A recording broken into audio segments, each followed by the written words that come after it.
In 1940, the Council on Foreign Relations in Washington, D.C.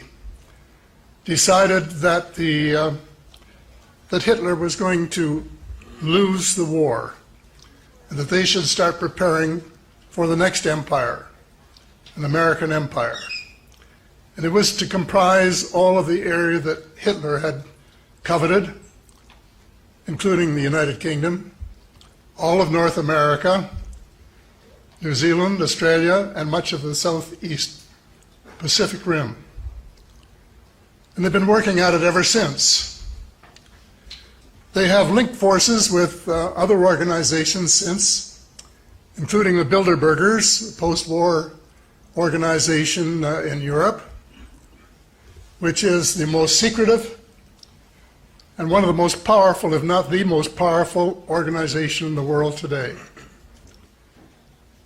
And then the third, the Trilateral Commission, which was formed after Japan began its ascendancy.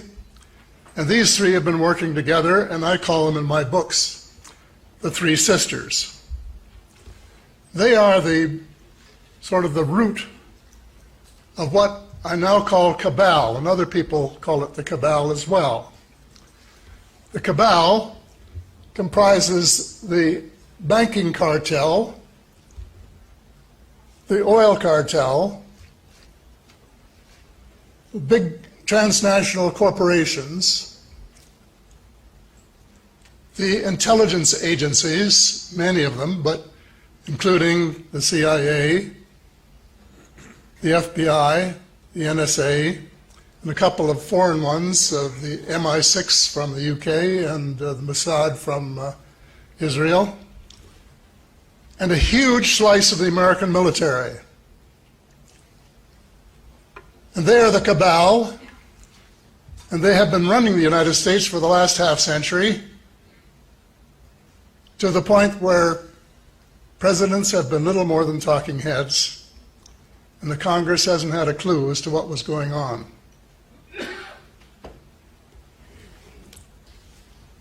After World War II, there was an operation called Operation Paperclip, which was approved by President Truman to bring Nazi scientists to the United States to help, presumably in the Cold War that would ensue. President Truman agreed on the condition that none of the scientists were to have been active members of the Nazi Party. The armed forces who were doing the invitation, the Army in particular, paid no attention to the president. As a former Minister of National Defense, I know how that works. And they recruited the ones they wanted. They gave them new names, new histories, and high-ranking jobs in the United States in the military and civil establishments. They were working on missiles and new weapon systems of various kinds. Well, then after the two crashes at Roswell, two UFO crashes at Roswell on July the 4th, 1947, one of the machines was sufficiently intact to be recovered, and they began back engineering that.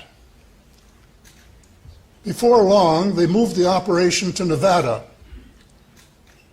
And the president then was Eisenhower, and he wanted to know what they were doing out there, and they wouldn't tell him. So he threatened to send in the First Army from Colorado. And they capitulated and allowed him to send 4 trusted members of the CIA to visit Colorado and see what was going on. Well, what was going on was exactly what they really expected, and that is the back engineering of one of the vehicles from the Roswell area. I don't think there's been a president since, well, actually Truman, who has really been in the loop totally. President Eisenhower vented his frustration in his final speech to the American people at the time he was retiring from public life. He said, "Beware of the military-industrial complex." And the problem is we have paid no attention to him.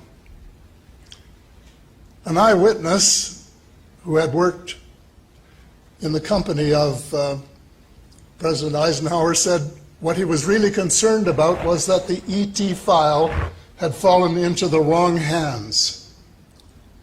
And that's what he was really concerned about, and I wish he had said it.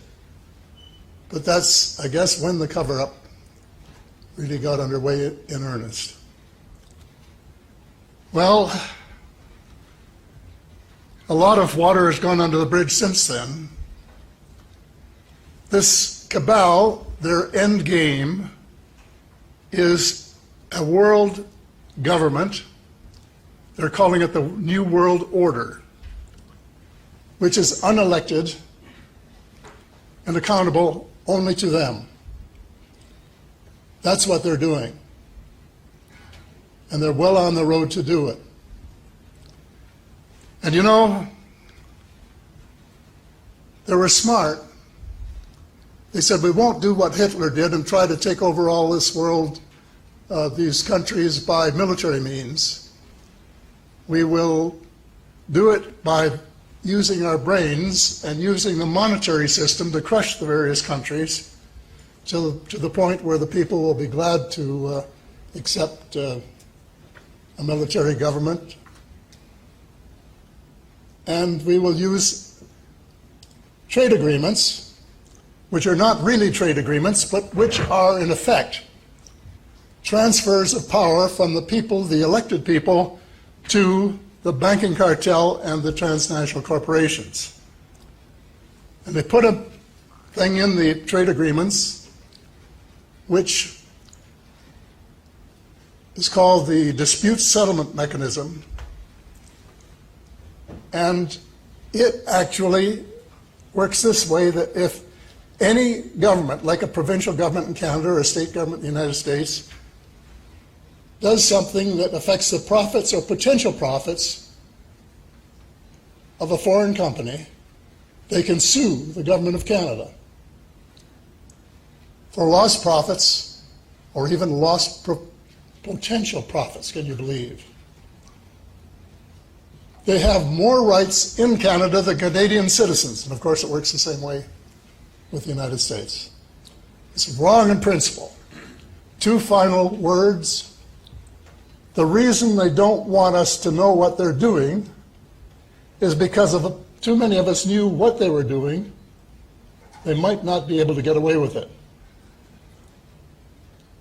And the reason that you don't read about it is that if you get a copy of Daniel Estulin's most recent book, he was the writer of The True Story of the Bilderberger.